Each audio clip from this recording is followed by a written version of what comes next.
বঙ্গোপসাগরের সমুদ্র তীরবর্তী উড়িষ্যা রাজ্যের পুরী শহরে অবস্থিত হিন্দুদের 4 ধামের মধ্যে অন্যতম জনপ্রিয় ও রহস্যময় ধাম হল শ্রী শ্রী জগন্নাথ ধাম। এই মন্দিরটি তার আশ্চর্য মহিমা ও অদ্ভুত স্থাপত্যের সাথে দাঁড়িয়ে আছে। প্রতিদিন ঘটে যাওয়া কিছু অলৌকিক আশ্চর্যজনক ঘটনাগুলি এই মন্দিরকে সবার থেকে আলাদা করে দেয়। আগের পর্বে তুলে ধরেছিলাম পুরী কিভাবে আসবেন, কোথায় থাকবেন, পুরী সমুদ্র সৈকত ও তার আশেপাশের বিচ মার্কেট। সেই ভিডিওটা না দেখে থাকলে দেখে নিতে পারেন, ডেসক্রিপশন বক্সে লিংক দেওয়া রইল। Hello and welcome back to my channel. আমি ঋতুপর্ণা আর আপনারা দেখছেন ট্রাভেল থ্রু মাই লেন্স। আজকে আমরা চলে এসেছি মন্দিরে পুজো দেওয়ার জন্য। আর প্ল্যানে কিছুটা চেঞ্জেস এসেছে। আমাদের পুজো দেওয়ার কথা ছিল একদম ভোর ভোর, কিন্তু সেটা কিছু কারণের জন্য আমাদের চেঞ্জ করতে হয়, পান্ডার জন্যই। তো আমাদের আসতে বলা হয়েছে 12:30টার সময়, আর সেরকম মতোই আমরা রেডি হয়ে চলে এসেছি পুজো দিতে। আর আমরা আছি এখন দক্ষিণ দুয়ারে, এখান থেকেই ঢুকবো আমরা আজকে মন্দিরে। তো মন্দিরের ভেতরে তো ফটোগ্রাফি ভিডিওগ্রাফি অ্যালাউ নয়, আপনারা সকলেই জানেন। তো আগে আমরা পুজোটা দিয়ে আসি, তারপর মন্দিরের চারদিকটা পারলে একবার আপনাদের সঙ্গে পুরোটা শেয়ার করে দেবো। তো চলুন এবার আমরা যাচ্ছি পুজো দিতে। এই মন্দির 12 শতকে গঙ্গারাজ বংশের রাজা অনন্ত বর্মনের রাজত্বকালে তৈরি হয়। এই মন্দিরের উচ্চতা 214 ফুট। কলিঙ্গ স্থাপত্যে তৈরি। 4টি ভাগে বিভক্ত: ভীমানা, জগমোহন, নাট মন্দির ও ভোগ মন্দির। এছাড়াও ছোট বড় মন্দির মিলিয়ে মোট 76টি মন্দির আছে এখানে। এই মন্দিরকে ঘিরে 2টি বাউন্ডারি ওয়াল আছে। মন্দিরটিকে ঘিরে যে প্রাচীর আছে তাকে কর্মা প্রাচীর ও বাইরের দিকের যে প্রাচীর রয়েছে তাকে মেঘনাদ প্রাচীর বলা হয়। আর এই মেঘনাদ প্রাচীরের উচ্চতা 22 ফুটের মতো।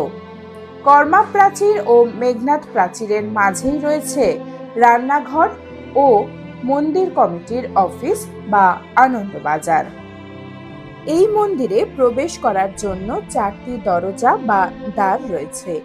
একদম পূর্ব দিকে যে দ্বার তা সিংহদ্বার, তার ঠিক উল্টো দিকে রয়েছে পশ্চিম দ্বার বা ব্যাঘ্র দ্বার, দক্ষিণ দিকের অশ্বদ্বার আর উত্তর দিকে হস্তির দ্বার। মন্দিরে ঢুকে যথেষ্ট ভিড় ছিল যেরকম থাকে, কিন্তু আমাদের যে পান্ডা ছিল ভীষণ ভালো মতো আমাদের ঢুকিয়ে ভীষণ ভালো করে দর্শন করিয়েছেন। তো আপনারাও যদি পুরীতে আসেন, মনে করেন যে এই পান্ডার সঙ্গে যোগাযোগ করতে পারেন। আমি ওনার নাম্বার স্ক্রিনে এবং ডেসক্রিপশনে দিয়ে রাখবো, যোগাযোগ করতে পারেন। দক্ষিণ দ্বারের ডান দিকেই রয়েছে হনুমানজির মন্দির। চলুন আপনাদের সঙ্গে শেয়ার করি।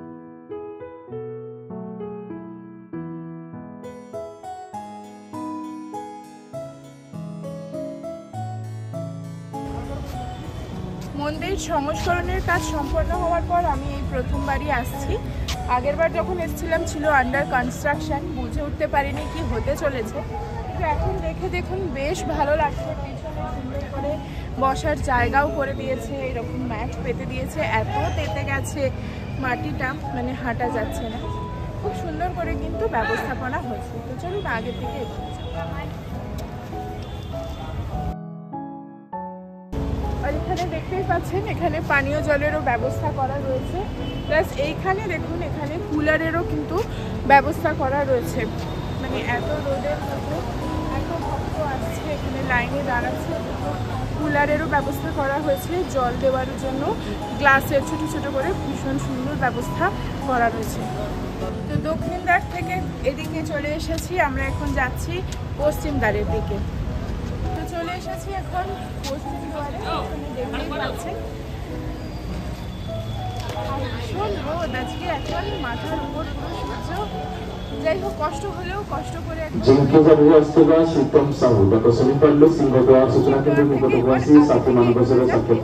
আমরা ଶ୍ରୀତମ ସାହୁ ତାଙ୍କ ସହପାଠୀ ସିଂହଦ୍ୱାର ସୂଚନା କେନ୍ଦ୍ର ନିକଟକୁ ଆସି ସାଥୀଙ୍କ ସହ ସାକ୍ଷାତ କରନ୍ତୁ।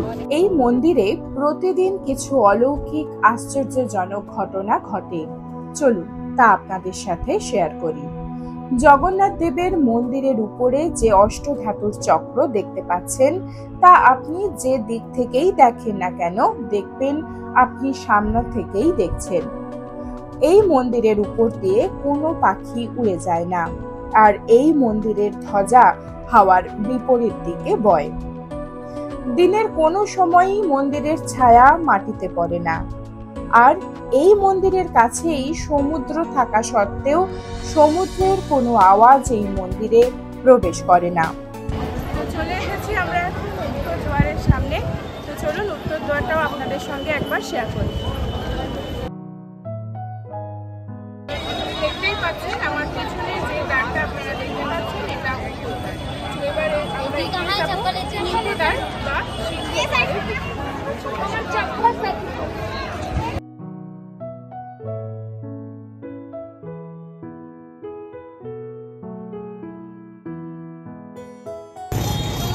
থেকে আমরা প্রদক্ষিণ করতে করতে এসে যাচ্ছিলাম আমরা পূর্ব দ্বারে। এখান দিয়ে যা পূর্ব দ্বারেই যাব, তার আগেই আমাদের চোখে পড়লো, দেখুন এখানে রাস্তার উপরে জগন্নাথ দেবের যে রথ তো এসেই গেছে, রথের কাজও শুরু হয়ে গেছে। তো চলুন সেটাও একবার আপনাদের সঙ্গে শেয়ার করি। এখন আছি যেখানে জগন্নাথ দেবের রথের কাজ হচ্ছে, আর এখন দুপুরবেলা সকলেই বিশ্রাম নিচ্ছে, দেখতেই পাচ্ছেন। আর বেশ কয়েকটা চাকা কিন্তু তৈরি হয়ে গেছে।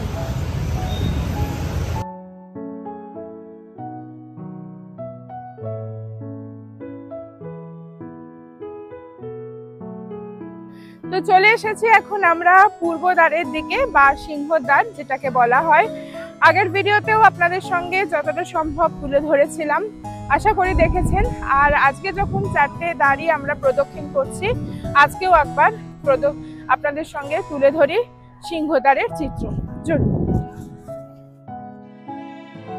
জগন্নাথ মন্দিরের পূর্বদ্বার বা সিংহদ্বারের ঠিক বাইরে 34 ফুট উঁচু এই স্তম্ভের নাম অরুণ স্তম্ভ। এই স্তম্ভের উপরে কোষ্ঠী পাথরের তৈরি সূর্য দেবতার সারথী অরুণ দেবের মূর্তি রয়েছে। আগে এটি কোণারকের সূর্য মন্দিরে ছিল। উড়িষ্যায় মারাঠাদের রাজত্বকালে বাবা ব্রহ্মচারী এই স্তম্ভকে কোণারক থেকে এনে জগন্নাথ মন্দিরের সামনে স্থাপন করেন। মন্দিরের ধ্বজা পরিবর্তন করা হয় বিকাল 5টা থেকে 5:30টার মধ্যে। যারা এই ধ্বজা পাল্টান তারা বংশ পরম্পরায় এই কাজটি করে চলেছেন। মন্দিরের উপরে যে অষ্টধাতুর চক্রটি রয়েছে, ওইখান পর্যন্ত তারা মন্দিরের গা বেয়ে উঠে যান। মন্দিরের যে খণ্ড লাইন পাথর, সেই পাথরের গায়ে যে খাঁজগুলো রয়েছে, সেই খাঁজগুলোকে বেয়ে বেয়ে উপরে তারা উঠে যান এবং মন্দিরের চূড়ায় সুদর্শন চক্র বা নীল চক্রের কাছে পৌঁছান এবং ধ্বজা পরিবর্তন করা হয়, যেটা আপনারা দেখতেই পাচ্ছেন। এই মন্দিরের পিছন দিকে রয়েছে জগন্নাথ দেবের রান্নাঘর, যা এক অদ্ভুত এবং অলৌকিক জায়গা। এই রান্নাঘরে রান্নার জন্য কোনো বিদ্যুৎ বা যন্ত্র ব্যবহার করা হয় না। প্রায় 1000 সেবক রান্নাঘরের কাজে নিযুক্ত থাকেন। প্রতিদিন 10,000 মানুষের রান্না করেন। কিন্তু এই মহাপ্রসাদের এমনই গুণ যে কোনো দিনও সেখানে প্রসাদ বাড়ন্তও হয় না, আবার নষ্টও হয় না। সে 10,000 লোকই খান আর 2 লক্ষই লোক খান। এই রান্নাঘরে রয়েছে 752টি মাটির তৈরি উনুন, আর যে পাত্রে রান্না করা হয় তা পোড়া মাটির তৈরি নতুন পাত্র। আর ভোগ রান্নার কৌশলও অদ্ভুত। উনুনগুলিতে একটির উপর একটি পাত্র বসানো হয়। মোট 7টি পাত্র থাকে, নিচে থাকে আগুন। কিন্তু অলৌকিক বিষয়, সবার আগে সবথেকে উপরের পাত্রটির রান্না শেষ হয়। আরো একটি অলৌকিক বিষয় রয়েছে এখানে। এই রান্নাঘরে শোনা যায় গঙ্গা আর সরস্বতী নদী প্রবাহিত হচ্ছে একসঙ্গে এই রান্নাঘরের ভিতর দিয়ে। তা বাইরে দিয়ে দেখা যায় না। সেই নদীর জল দিয়েই রান্না হয় এখানে। পুজো দিয়ে আমরা এখন চলে এসেছি পুলিনপুরির সং অফ বেঙ্গল রেস্টুরেন্টে লাঞ্চের জন্য। যেহেতু আমরা দুপুরবেলা পুজো দিয়েছি, ভোগ প্রসাদের পরিবর্তে শুকনো প্রসাদেরই পুজো দিয়েছিলাম, যা আমাদের পান্ডা সন্ধেবেলা হোটেলে দিয়ে যাবে। ভিডিও শুরুতে আপনাদের বলেছিলাম যে পান্ডার নাম ও নাম্বার দিয়ে দেব, কিন্তু তিনি নাম ও নাম্বার সোশ্যাল মিডিয়ায় দেবার পারমিশন দেননি, তাই দিতে পারলাম না। আমাদের খাবার সার্ভ করে দিয়েছে।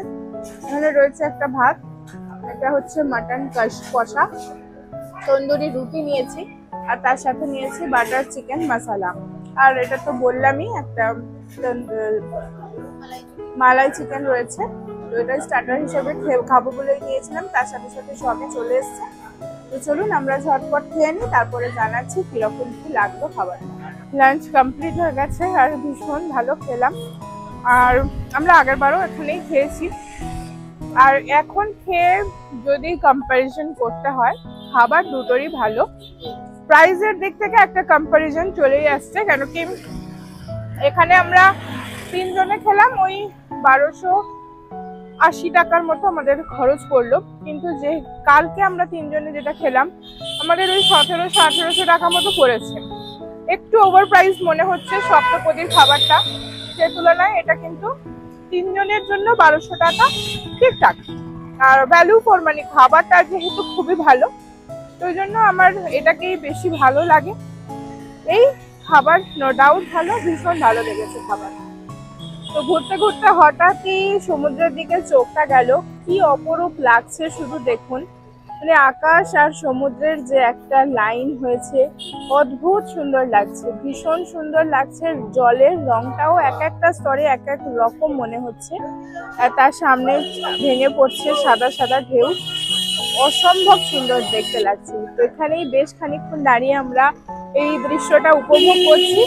আর এদিকে আসার কারণ বুঝতেই পাচ্ছেন, পুরী এসেছি আমরা মেয়েরা, যদি একটু শাড়ির দোকানগুলো না ঘুরে দেখি তো পুরী ঘোরা অসম্পূর্ণ থেকে যায়।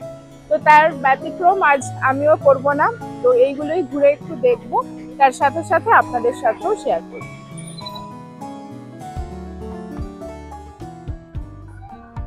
তো আমি ওদিকে একটা শাড়ির দোকান দেখে এসেছিলাম, আমার মেন উদ্দেশ্য ওদিকেই যাওয়ার। তো চলুন ওদিকেই যাই। আর সামনে গাঙ্গুরাম সুইটসও রয়েছে, বাড়ির জন্য খাজা নিয়ে যেতে হবে, ওখান থেকেই খাজাটাও কিনে নেব। তো আমরা এখন আছি গাঙ্গুরাম সুইটসে, আর দেখতেই পাচ্ছেন এখানে খাজাটা নিয়েই নিলাম গাঙ্গুরাম থেকে এবার। আর আগেরবার নৃসিংহ থেকে নিয়েছিলাম, কিন্তু আর কতটা যাওয়ার ইচ্ছা নেই। এদের খাজাও খুব ভালো, 3 রকমের দাম আছে, একটা 500, 300, 250। 500টা ঘিয়ে ভাজা খাজা, ওটাই 1 কেজি আমরা নিচ্ছি। ভালো টেস্ট, ভালো টেস্ট করালো, খুব সুন্দর টেস্ট। আপনারা চাইলে কাকাতুয়া, গাঙ্গুরাম বা নৃসিংহ দোকান ছাড়াও আরো খাজার দোকান আছে, সেখান থেকেও খাজা কিনে নিতে পারেন। আশা করি সেখানকার খাজাগুলোও ভালো হবে। তো এই দোকানে বেশ কিছু কাঠের জিনিস আছে, তার মধ্যে থেকে যেখানেই যাই আমি একটা করে ম্যাগনেট নিয়ে যাই, তো ওই জন্য একটা ম্যাগনেট নিয়ে নিলাম। আর খুব সুন্দর, আমার খুব ভালো লেগেছে জায়গাটা, ঘর সাজাবার বিভিন্ন রকম জিনিসপত্র কিন্তু এখানে আছে। আপনারা এখানে আসলে অবশ্যই দেখবেন, খুব সুন্দর সুন্দর জিনিস আছে।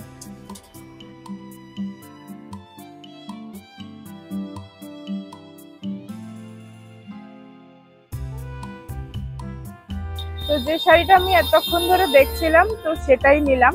আর এখানে কোয়ালিটিটাও ভালো আর দামটাও খুব রিজনেবল, তো ওই জন্য এই শাড়িটাই নিয়ে ফেললাম। অনেকক্ষণ ধরে এটাই দেখছিলাম, সুন্দর ভালো হচ্ছে। আর এখানে অনেক কিছু কুর্তির পিস বলুন বা রেডিমেড জামা কাপড়ও রয়েছে।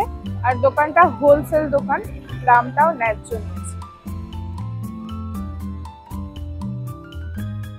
তো চলুন, টুকটাক যা কেনার ছিল, বেশি কিছু কেনার ছিলই না। আর আমরা এত এদিক সেদিক যেতে হয়, কিনতে গেলে আর হবে না।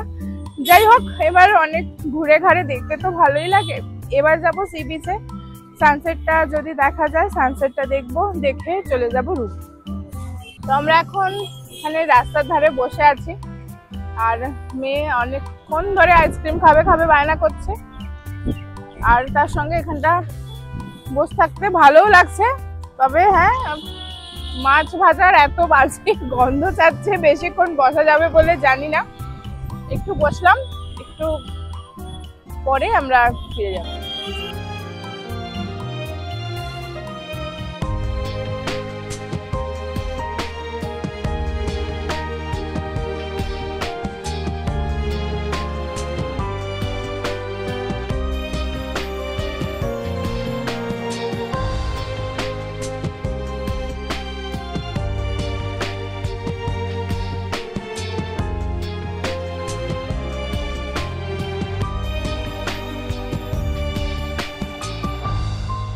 এখন 7টা বাজে, আমাদের প্যাকিং ডান। আমরা এবার হোটেল চেক আউট করে বেরিয়ে যাব, কেন কি আমাদের ট্রেন আজকে 8টা 10-এ, পুরী এক্সপ্রেস।